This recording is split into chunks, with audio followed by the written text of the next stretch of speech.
आइए शुरू करते हैं भूगोल पाठ 1, जिसका नाम है जनसंख्या वितरण, वृद्धि घनत्व और संघटक।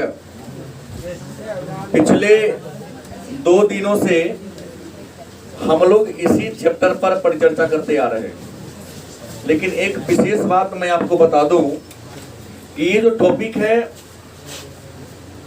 जनसंख्या, यह पूरा रिकॉर्ड हम भारत के संदर्भ में दे रहा हूं। और जनसंख्या वृद्धि, वितरण, घनत्व और संघटक का जो मुद्दा है, इसको विश्व के रेस्पेक्ट में भी आपको अपने पाठ्यक्रम में पढ़ना है। तो अभी हम जो भी चर्चा कर रहे हैं केवल और केवल भारत के संदर्भ में कर रहे हैं। विश्व में आएगा तो परिभाषाएं समान होगी, केवल डाटा का, आंकड़ा का डिफरेंस होगा, बाकी सब कुछ क्या होगा, समान होगा। लिखने के क्रम में हम दोनों में अंतर कर देंगे। तो आज सबसे पहले जनसंख्या के जिस टॉपिक पर हम चर्चा करेंगे उसका नाम है जनसंख्या वृद्धि में क्षेत्रीय विभिन्नताएं। आज हमारा पहला टॉपिक क्या होगा, जनसंख्या वृद्धि में क्षेत्रीय विभिन्नताएं।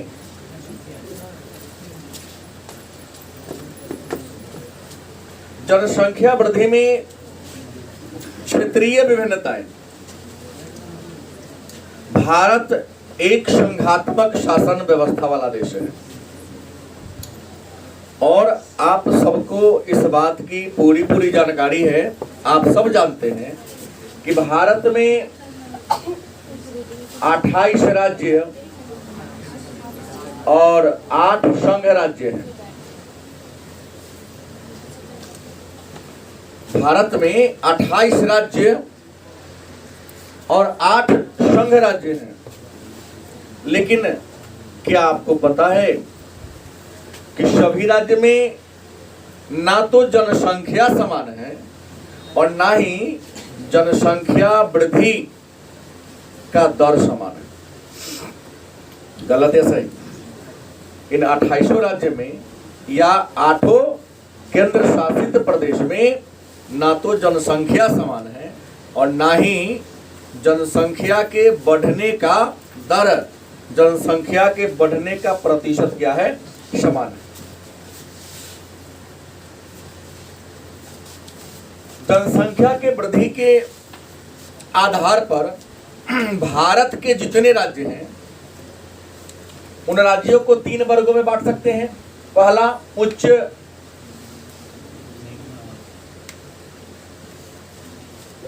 जनसंख्या वृद्धि वाला राज्य। गलत कि सही? जनसंख्या जिस दर से भारत के अलग अलग राज्यों में बढ़ रही है, उस आधार पर भारत के 28 राज्य को हम 3 वर्गों में बांट सकते हैं। गलत कि सही? उच्च जनसंख्या वृद्धि वाला राज्य। और आपको पता है ना कि उच्च जनसंख्या वृद्धि वाला राज्य में हम सबसे पहले नाम लेंगे बिहार का, उत्तर प्रदेश का।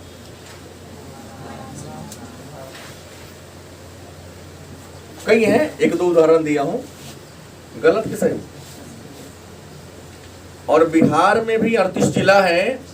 इन 38 जिला का भी अगर बिहार का आंकड़ा देखा जाए तो सबसे ज्यादा तीव्र गति से जनसंख्या वृद्धि वाला जिला कौन है? कौन? पटना। गलत, बगल में शिवहर है। बहुत ज्यादा तीव्र गति से जनसंख्या वृद्धि दर्ज किया गया है। ये भारत का रिकॉर्ड है। ये छोटा, मेरा कहना कि सीतामढ़ी की तुलना में, अन्य की तुलना में छोटा है ना। तो उच्च जनसंख्या वृद्धि वाला राज्य हो गया। कुछ ऐसे राज्य होंगे जो मध्यम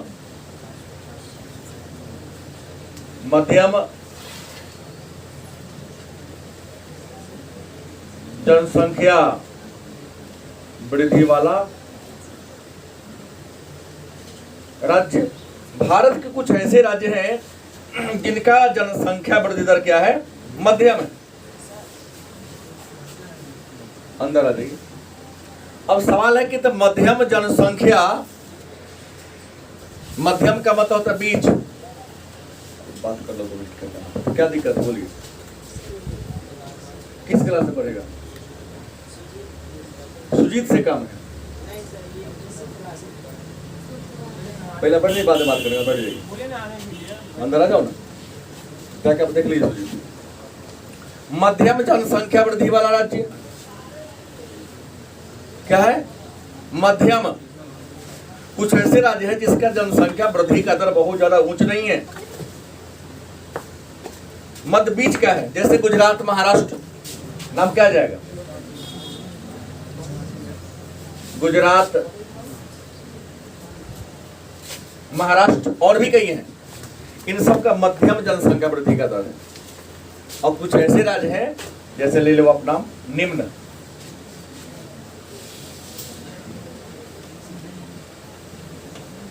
जनसंख्या वृद्धि वाला। कुछ ऐसे राज्य हैं जिसका जनसंख्या वृद्धि का दर क्या है? निम्न है। और निम्न में आ जाएगा आपका केरल, क्या जी? कर्नाटक,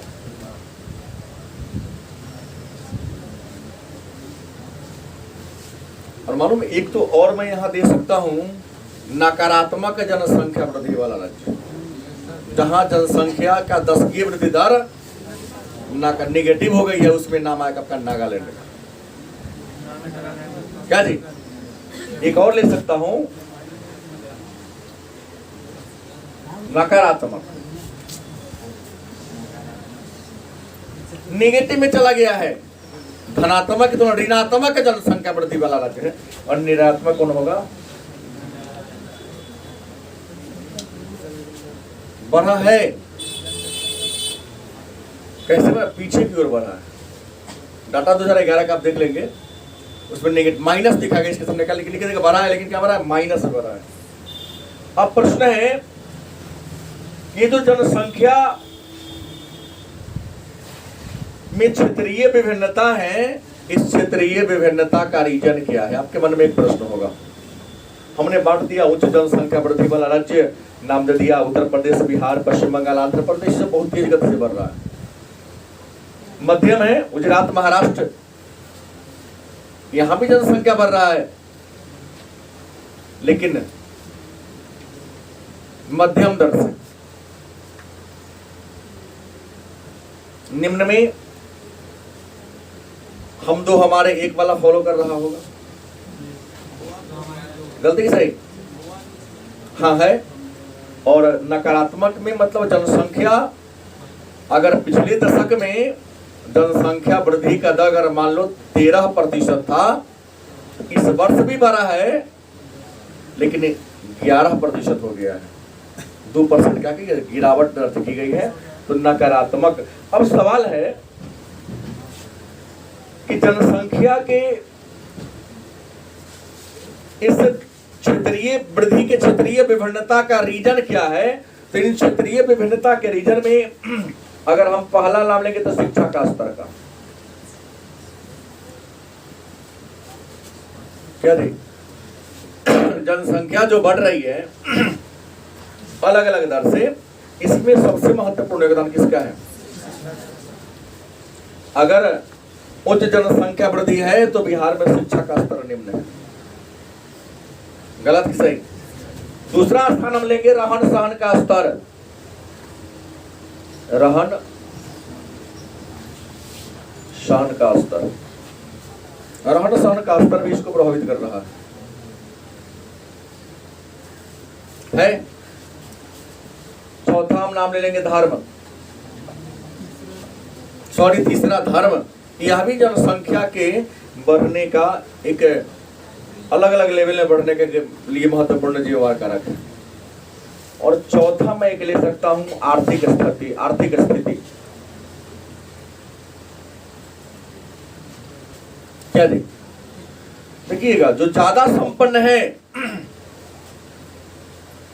हम दो हमारे एक के पॉलिसी को अपना रहा है, चाहे हम दो हमारे दो, उसे पता है कि बच्चे दो ही अच्छे, दो से ज्यादा होगा तो मैं उसका अच्छा से परवरिश नहीं दे सकता हूं, उसके सारे जरूरतों को मैं पूरा नहीं कर सकता हूं। गलत सही? जिस तरीके से अर्थव्यवस्था में बदलाव हो रहा है, महंगाई की दर दिन प्रतिदिन बढ़ती जा रही है, गलत सही, वो लोग इस फॉलो कर रहे हैं। मतलब जनसंख्या वृद्धि में क्षेत्रीय विभिन्नता का रीजन ये सब है। और इतना ही नहीं, एक और मैं ले सकता हूं, वो ले सकता हूं जलवायु। कहीं पर जनसंख्या वृद्धि का दर तेज है, कहीं पर निम्न है, तो यह जलवायु एक रीजन है। बिहार, उत्तर प्रदेश की सबकी जलवायु देखिएगा, गर्म जलवायु है, जहां के लोगों में बच्चा पैदा करने की सामर्थ्य ज्यादा है, जनन क्षमता ज्यादा है। एक आंकड़ा है, गर्म प्रदेशों में 12 वर्ष के बाद लड़कियों में जनन क्षमता आ जाती है, लड़कों में 14 वर्षों में जनन क्षमता का विकास हो जाता है, लेकिन ठंडे प्रदेशों में 18 वर्ष के बाद जनन क्षमता का एक्टिव हो पाता है। तो जलवायु भी जनसंख्या वृद्धि के क्षेत्रीय विभिन्नता के लिए जिम्मेवार कारक माना जाता है। अब ये तो कॉमन कारण है, लेकिन रियल में भारत में जनसंख्या बड़ी तेजी गति से बढ़ रहा है। एक प्रश्न आएगा हमारे सामने, दूसरा प्रश्न आज का, कि भारत में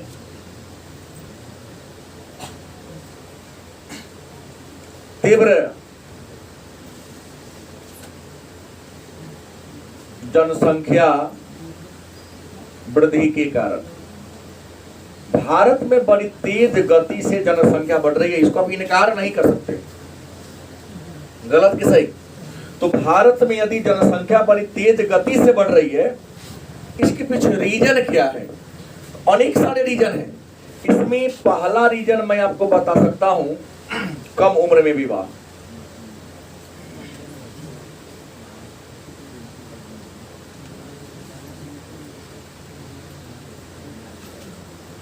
सरकार ने पॉलिसी बना ली है, हालांकि नया आने वाला लड़की का 21 वर्ष होने जा रहा है, लेकिन अभी भी 18 साल है।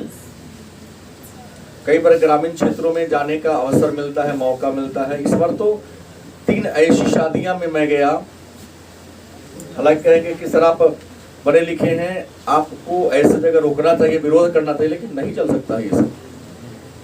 11th में मैं उसको पढ़ा रहा था, अब उसकी इस बार शादी हुई। 3 या 4 मैं शादियां ऐसे अटेंड किया हूँ इस बार, अगल बगल में। हमको इससे क्या मतलब है? उदाहरण दे रहा हूँ ना, हम सबका डाटा लेके तो नहीं उनपे चलेंगे। हम देख रहा हूँ कि ग्रामीण क्षेत्र में, भारत गांवों का देश है, और आज भी ग्रामीण क्षेत्र में 80% विवाह 18 वर्ष से कम उम्र में हो जाता है। गलत नहीं बोल रहा हूँ, एक आंकड़ा है हमारे पास। तो कम उम्र में विवाह होगा मतलब उसके पास बच्चा पैदा करने का लंबा पीरियड मिलेगा उसके पास। मतलब अगर मान लो भारत में या विश्व के अन्य संपूर्ण विश्व के रिस्पेक्ट में बता दूं कि महिलाएं 18 से लेकर 42 वर्ष तक बच्चा पैदा कर सकती है। मणिपोज 42 वर्ष में आ जाता है, मणिपोज। और मैं यहां तो कह दूं 18 ज्यादा मैंने कह दिया, 12 से 13 मासिक धर्म चक्र की शुरुआत लड़कियों में 12 से 13 वर्ष में प्रारंभ हो जाती है। पोषण का स्तर थोड़ा आगे पीछे हो तो थोड़ा 1 साल आगे पीछे होगा, और जैसे ही मासिक धर्म चक्र की शुरुआत हो गई, जनन क्षमता विकसित हो जाता है उसके अंदर, और 42 वर्ष की अवस्था तक यह मासिक धर्म चक्र चलते रहता है। जब तक मासिक धर्म चक्र उसका क्लियर चलता रहेगा, उसमें जनन क्षमता विकसित रहेगी। 42 वर्ष में उसका मासिक धर्म चक्र रुक जाता है, मतलब यहाँ मणिपोज आ जाता है, और यहाँ से उनमें जनन क्षमता का ह्रास हो जाता है, नष्ट हो जाता है। अगर मान लो 18 वर्ष में शादी हो जा रही है किसी लड़की की, 42 वर्ष का अवसर मिलता है, अगर वह पढ़ी लिखी नहीं है, बच्चे को ईश्वर का वरदान मान लेती है। धर्म जो हो, जाति जो हो, इससे मतलब नहीं है। तो निश्चित तौर पे इसके पास 20-22 साल का अवसर मिल जाता है, 24 साल का। और 24 साल में अगर 1-2 वर्ष के गैप पर बच्चा पैदा हो जाता है, कम से कम 11-12 बच्चा पैदा कर सकता है। गलत कि सही? गरीबों में कुपोषण का सबसे बड़ा जिम्मेवार कारक यही है। जाके देखिए, जो पढ़े लिखे लोग हैं उनके 2 बच्चा के बीच में कम से कम 4-5 साल का गैप होता है। अच्छा, शिक्षा का स्तर नहीं है। अब एक बड़ी बेटी की शादी कर दी है, सेकंड पीछे वाली भी अब शादी के लिए लायक हो चुकी है। बड़ा बेटा का विवाह हो गया, छोटा वाला भी खड़ा है, पिताजी हम भी तैयार है, लाइन में खड़े हैं, हमारी भी शादी होनी चाहिए। क्योंकि दोनों की उम्र में 1 साल 1.5 साल का डिफरेंस होता है। क्या गलती बोल रहा हूं? अब नहीं सा करेगा, तुम्हारी गलती है ना, ये देखा जा रहा है। तो कम उम्र में विवाह होना एक सबसे बड़ा कारण है। दूसरा, निरक्षरता। इसको शिक्षा का अभाव ही कह सकते हैं, यह भी एक बहुत बड़ा रीजन है। इस निरक्षरता में महिला शिक्षा का अभाव क्या है? महिला शिक्षा का अभाव भी जनसंख्या के बढ़ने के एक बहुत बड़ा रीजन है। अच्छा, उसके बाद संयुक्त परिवार की परंपरा। हालांकि अब एकाकी परिवार का डेवलपमेंट ज्यादा हो रहा है। संयुक्त परिवार होगी, इमामुद्दीन का संयुक्त परिवार है, दादी का प्रेशर है इसके ऊपर, पोता का शादी हो जाता तब सुकून से मरते जन्नत में जाते। अब शादी हो जाएगी इसके, अगर बीमार होगी तो स्वस्थ हो जाएगी, गारंटी है। कब पर पोता को देख ले। क्या जी, इमामुद्दीन गलत बोल रहा हूं? ऐसी हमारे संयुक्त परिवार की सबसे ज्यादा कम उम्र में विवाह संयुक्त परिवार में ही हो रहा है। भारत में जनसंख्या बढ़ने का रीजन है गर्म जलवायु का होना।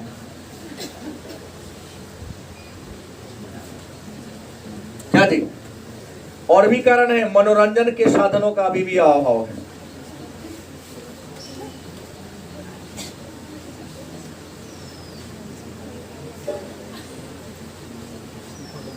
लेकिन देखिए, जब से मनोरंजन के साधन का विकास हुआ है तब से जनसंख्या बढ़ने का दर में गिरावट आई है।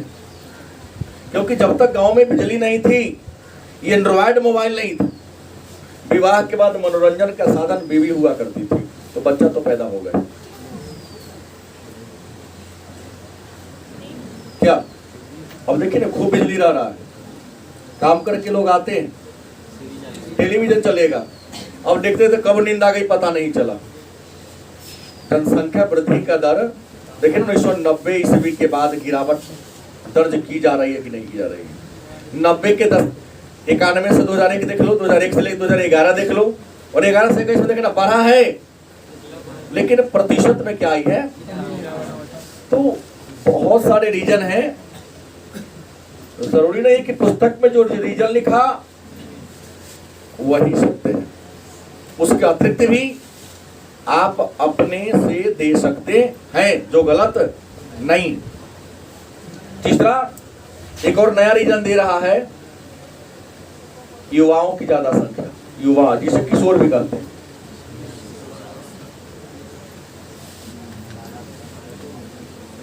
अपने भारत में तो बहुत बड़ी मात्रा में नहीं, इसकी आबादी जनसंख्या इसका ज्यादा है और किशोर का आबादी ज्यादा होगा, जनन क्षमता इसी में ज्यादा होती है। अब हुआ भाई, किशोर ज्यादा हो गया, जनसंख्या इसी के माध्यम से ज्यादा बढ़ता है, तो भारत सरकार ने किशोरों के विकास के लिए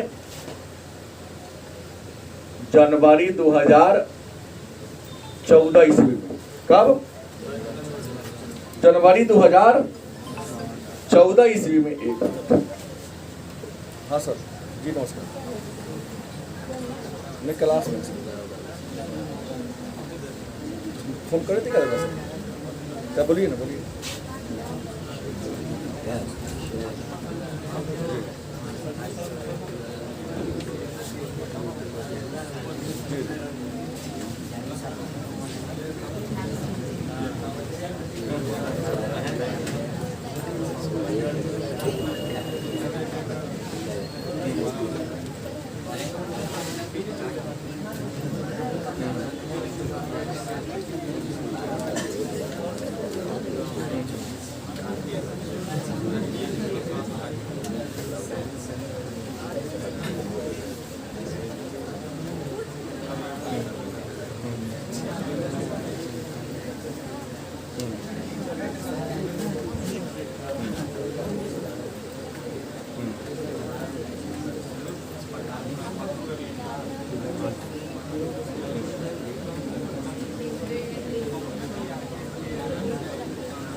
बुलाया तो क्या नहीं थी पर समस्या का समाधान वार्ता से होता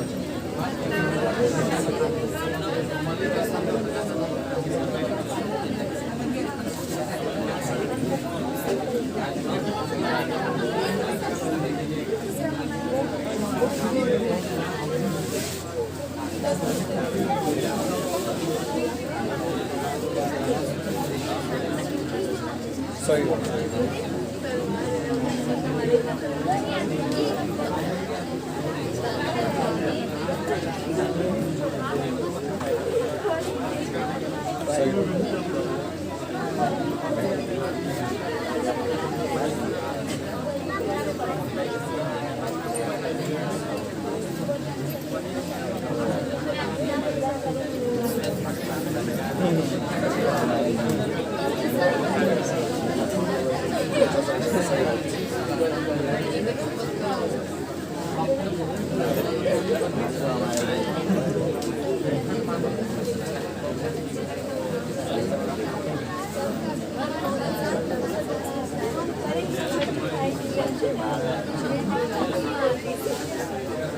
अगर होगा तो हमको जरूर फोन करेंगे सर।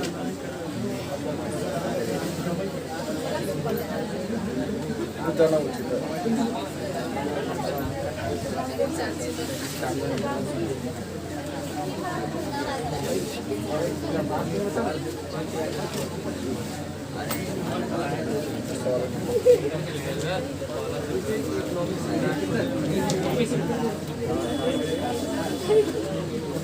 जब सामने आके अपने से मिले कहीं हमारा फोन आवे थे ना, फोन के बाद हम फोन करवाते हैं। जी जी, आपको बोलिए, हमको बोलिएगा, हमको आएगा तो आपको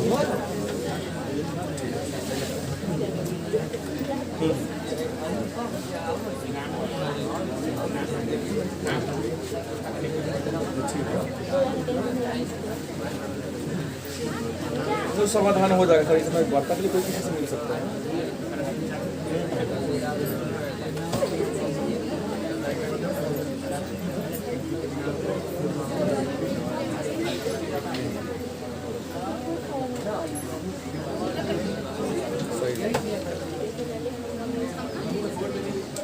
ठीक है सर, हमको नहीं बता रहे, अच्छा ठीक है सर। आएगा तो उसको हम जवाब देंगे।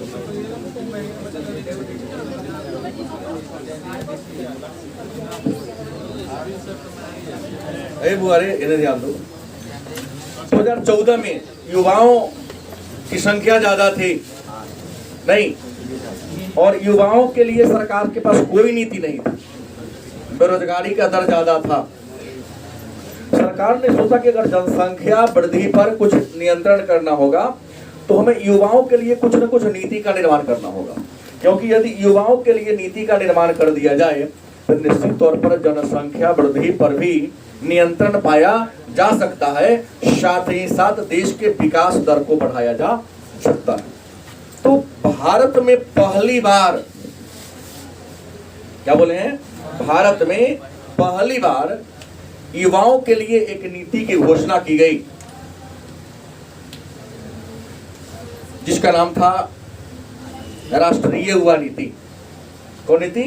राष्ट्रीय युवा नीति की घोषणा की गई। और राष्ट्रीय युवा नीति, राष्ट्रीय युवा नीति, जिसे अंग्रेजी में कहते हैं NYP, अंग्रेजी में क्या है शॉर्टकट में NYP, नेशनल यंग पॉलिसी। और इसकी घोषणा शुरुआत कब की गई? 2014 ईस्वी। कब की गई? 2014 ईस्वी में की गई। अब सवाल है, तो राष्ट्रीय युवा नीति की घोषणा जब भारत सरकार ने किया तो राष्ट्रीय युवा नीति को घोषणा करने का उद्देश्य क्या था? तो राष्ट्रीय युवा नीति को घोषणा करने का उद्देश्य था कि देश के नौजवानों को, देश के युवाओं को अपनी पूरी क्षमता का प्रयोग करते हुए उन्हें हर दृष्टिकोण से सक्षम बनाना। मतलब इसका उद्देश्य था युवाओं को अपनी क्षमता व दक्षता का प्रयोग द्वारा क्या बनाना? सक्षम या सबल बनाना। और इसी युवा नीति के तहत दक्ष बनाने के लिए ही, अब देखिए ना, इस वर्ष जैसे एक बार आप लोगों को तो बैच चल जाता है, दोपहर में एक बार बैच बंद करना पड़ा। इसी पिछला माह में फोन आया कि मीटिंग बुलाया गया कि सरकार, प्रेशर है सरकार का कि जो बच्चा पढ़ने में सक्षम नहीं है उसे बिहार सरकार के द्वारा जो स्टूडेंट क्रेडिट कार्ड दिया जा रहा है, इस स्टूडेंट क्रेडिट कार्ड के प्रति छात्रों में जागृति फैलाया जाए कि बच्चा इस स्टूडेंट क्रेडिट कार्ड का उपयोग करके अपने अच्छे भविष्य का, उज्जवल भविष्य का निर्माण करे। वह जिस क्षेत्र में जाना चाहता है जाए, और बहुत ही कम ब्याज का दर है। जितना दिन तक आप पढ़ाई करेंगे, सरकार स्टूडेंट क्रेडिट कार्ड के द्वारा जो आपको लोन दी है कोई ब्याज नहीं लगेगा।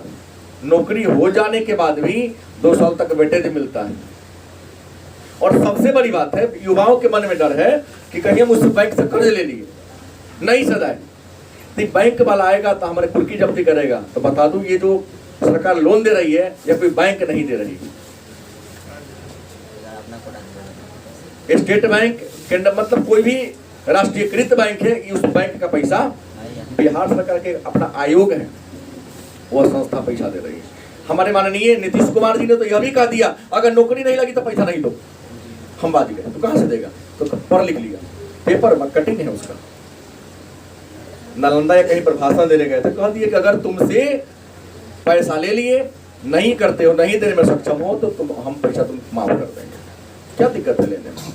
और आप युवाओं को अक्षम बनाने के लिए, सक्षम बनाने के लिए, देखिए ना 10वां पास करते ही ये जो कंप्यूटर का कोर्स चल रहा है, KYP कुशल युवा केंद्र, प्रधानमंत्री कौशल विकास योजना, मुख्यमंत्री कौशल विकास योजना के माध्यम से युवाओं को कंप्यूटर के क्षेत्र में, तकनीकी के क्षेत्र में प्रशिक्षण दिया जा रहा है, ताकि अपने भावी उज्जवल भविष्य का निर्माण कर सके। गलत की सही?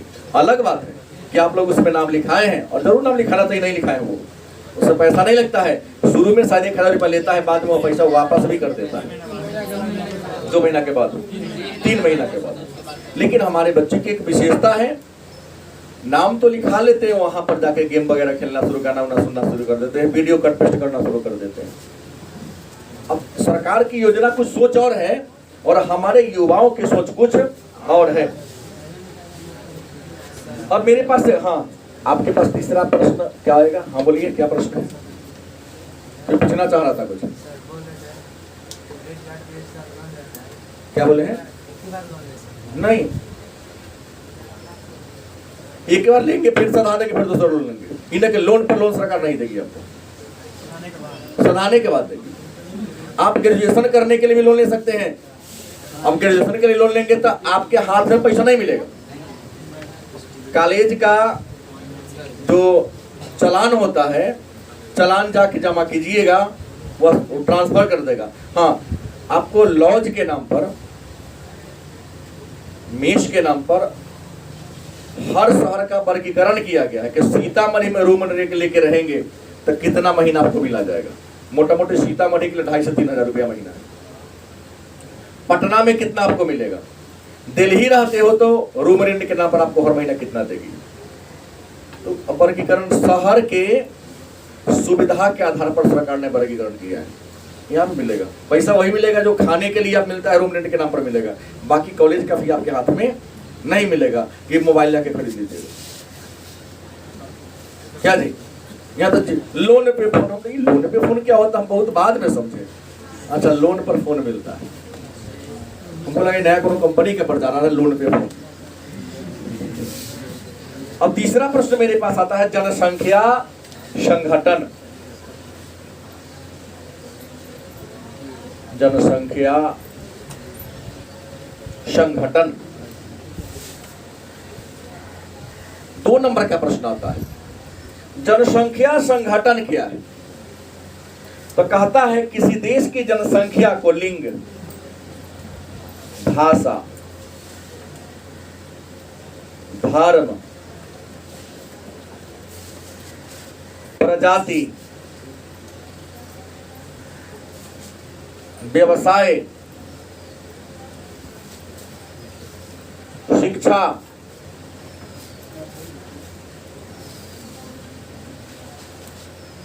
वैवाहिक स्थिति, शहरी व ग्रामीण आधार पर वर्गीकरण।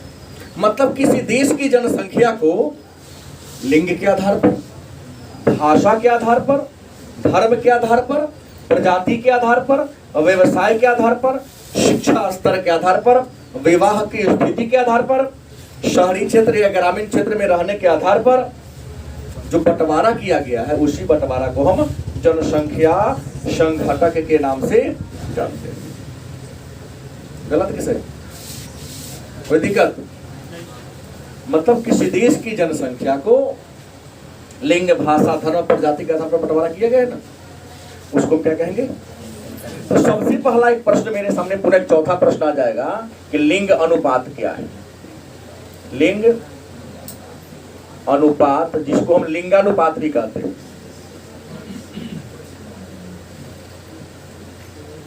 क्या है? तो प्रति 1000 पुरुषों पर महिलाओं की संख्या अगर हम दे दे, प्रति 1000 पुरुषों पर किसकी संख्या? माने 1000 पुरुष पर, प्रति 1000 पुरुष पर महिलाओं की संख्या के अनुपात को क्या कहते हैं? क्या कहते हैं? प्रति 1000 पुरुषों की संख्या पर महिलाओं के कुल संख्या को क्या कहते हैं? और भारत का लिंगानुपात है गलत, 1000:943 बढ़ा है। या 30 साल पहले के डाटा दे रहे हैं। और बिहार की बात करें तो इंडिया का हो गया। अगर हम बिहार की बात करें तो बिहार का लिंगानुपात है हमारा 1000:916। गलती से मतलब 1000 पुरुष पर बिहार में 916 को महिला है और भारत में 1000 पुरुष पर 943 को महिला है। तो लिंगानुपात क्या है? प्रति 1000 पुरुषों पर महिलाओं की संख्या को क्या कहते हैं? लिंगानुपात कहते हैं। अब है अगला बात, हम शहरी और ग्रामीण की बात कर लें। शहरी और ग्रामीण की हम बात कर लेते हैं तो देश का वह लोग जो शहर में रहता है उसे कहेंगे शहरी आबादी, जो गांव में रहने वाले लोग हम ग्रामीण आबादी कहेंगे। और भारत में अगर हम भारत की बात करें तो भारत में शहरी और ग्रामीण अनुपात का बात है तो शहर में लोग रहते हैं 31.2 और गांव में रहेंगे कितना? 68.8। सही है। शहरी और ग्रामीण जनसंख्या का जो अनुपात है आपका ये है। हाँ, इसी में अलग अलग राज्य का लेंगे तो डाटा अलग अलग आएगा, लेकिन मैं एवरेज राष्ट्रीयता के लेके चला हूं, कोई दिक्कत चलेगा। बिहार की अगर बात करें, चूंकि हम लोग बिहार के हैं तो बिहार में शहरी और ग्रामीण का है 20:80। बिहार के 20% में ज्यादा लिख दिया, कृषि वाला लिखा गया है। 11% लोग गांव में रहते हैं और 89% कहाँ रहते हैं? सॉरी, शहर में और यहाँ गांव में। ये बिहार का लेवल है जो बहुत कम है, राष्ट्रीय आधार पर बहुत ज्यादा नीचे। अब लास्ट मेरे पास एक प्रश्न आता है, भाषाई संघटक क्या आता है? 5वां नंबर आज का टॉपिक मेरे सामने आता है, भाषाई संघटक।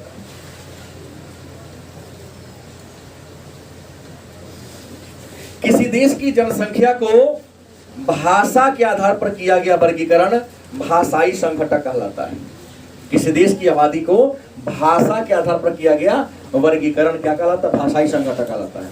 और भाषा के आधार पर लिया जाए तो भारत में भाषा के आधार पर 4 भाषा परिवार के लोग इंडिया में रहते हैं। भारत में कितने भाषा परिवार के लोग रहते हैं? तो पहला है आर्य। क्या है? आर्य। और भारत में आर्य भाषा परिवार के आबादी 73%। आर्य भाषा परिवार के कितने परसेंट लोग रहते हैं? 73%। दूसरा आता है द्रविड़। दूसरा क्या आता है? द्रविड़। और भारत में द्रविड़ भाषा परिवार के 20% लोग रहते हैं। कितना परसेंट? 20% रहते हैं। तीसरा है किरात, जिसका अन्य नाम है चीनी तिब्बती। और भारत में चीनी तिब्बती भाषा परिवार के 0.85% लोग रहते हैं। और अंत में आता है आस्ट्रिक, जिसे हम निषाद भी कहते हैं, और इसका प्रतिशत है 1.38%। तो है। तो भारत भाषाई संघटक क्या है? तो किसी देश के आबादी को भाषा के आधार पर किया गया वर्गीकरण, भाषा के आधार पर किया गया बंटवारा भाषाई संघटक कहलाता है। और अपने भारत की बात कर ले तो भारत में कितने भाषा परिवार के लोग रहते हैं? तो भारत में 4 भाषा परिवार के लोग रहते हैं। कोई दिक्कत? इसमें सबसे अधिक बोले जाने वाली भाषा परिवार कौन है और सबसे कम कौन है? चीनी तिब्बती, जिसको किरात के नाम से। कोई दिक्कत? तो यहां से भी चाहे तो आपको वस्तुनिष्ठ प्रश्न दे सकता है और थोड़ी सी सावधानी बरतते हुए बड़ी आसानी से इसके उत्तर आप दे सकते हो। लेकिन अब प्रश्न है, तो ये जो भाषा परिवार है मेन हो गया, इसकी कुछ उपभाषा भी है, उप परिवार भी हैं। क्या है? उप परिवार भी सबका है। जैसे अगर आर्य का है तो आर्य का उप परिवार है ईरानी और दरही, क्योंकि आर्यों का मूल निवास स्थान ईरान मध्य एशिया ही था। गलत कि सही? दूसरा अगर हम बात लेते हैं द्रविड़ का, तो द्रविड़ में उत्तर द्रविड़, मध्य द्रविड़, दक्षिण द्रविड़, इसका कोई उप में उत्तर मध्य और दक्षिण कर दिया है। और चीनी किरात की बात करते हैं तो चीनी किरात में तिब्बती हिमालय, असम और म्यांमार में आता है। लेकिन उप को जानने से बेटर है हमारे विषय वस्तु में पूछा जाता है कि कौन भाषा परिवार भारत के किन किन राज्यों में बोली जाती है। तो आपको अगर एक बार कह दिया जाए मध्य भारत, कौन? मध्य भारत एंड उत्तर भारत, एक आध राज्य को छोड़कर पूरा आर्य भाषा, हम सब आर्य भाषा परिवार के हैं। और बिहार में आर्य भाषा परिवार सबसे ज्यादा है। दूसरी बात, हम द्रविड़ की बात करें तो पूरे दक्षिण भारत में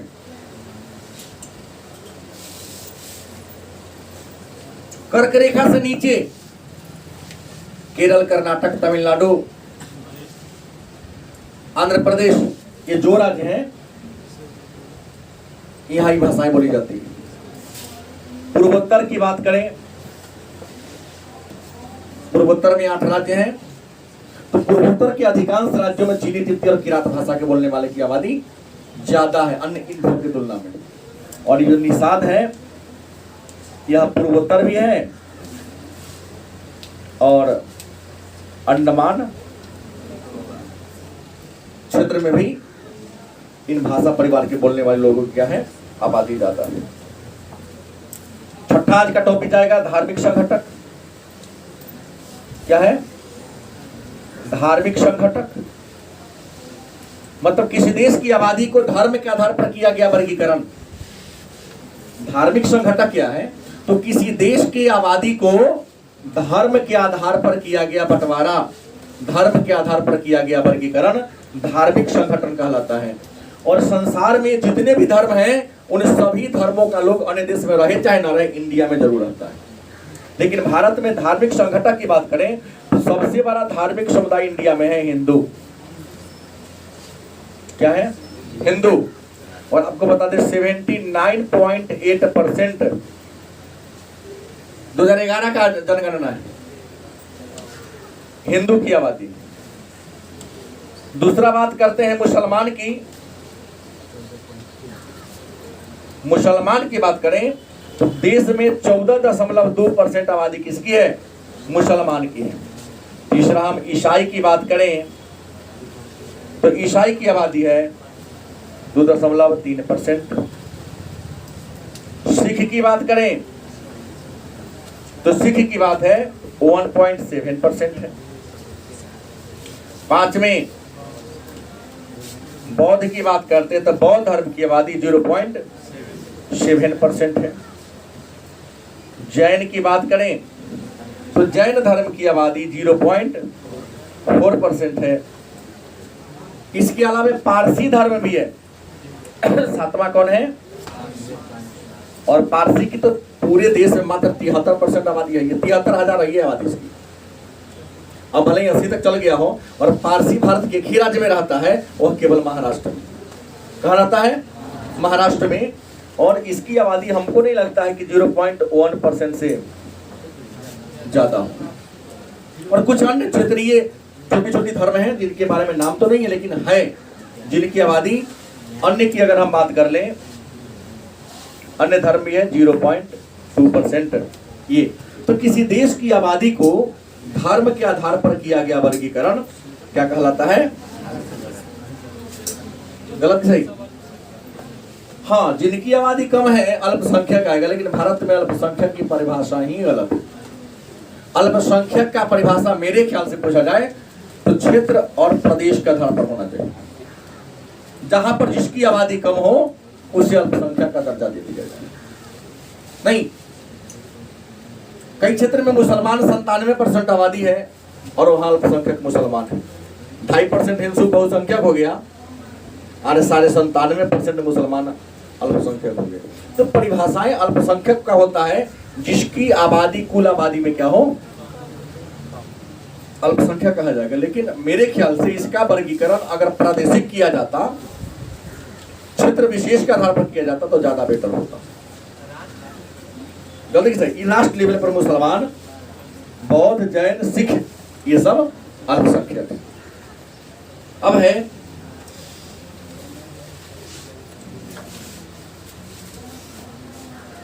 मेरे पास जो आज का 7वां टॉपिक बच जाता है, जो भूगोल का अंतिम टॉपिक है, मतलब इस पाठ का एक पाठ का अंतिम टॉपिक है, उसका नाम आता है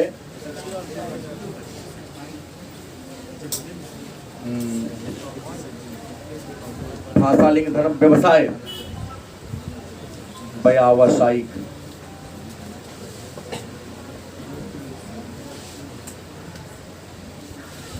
काम के आधार पर जनसंख्या का किया गया वर्गीकरण व्यावसायिक संगठन कहलाता है। और काम के आधार पर जनसंख्या को 3 वर्गों में, प्राथमिक,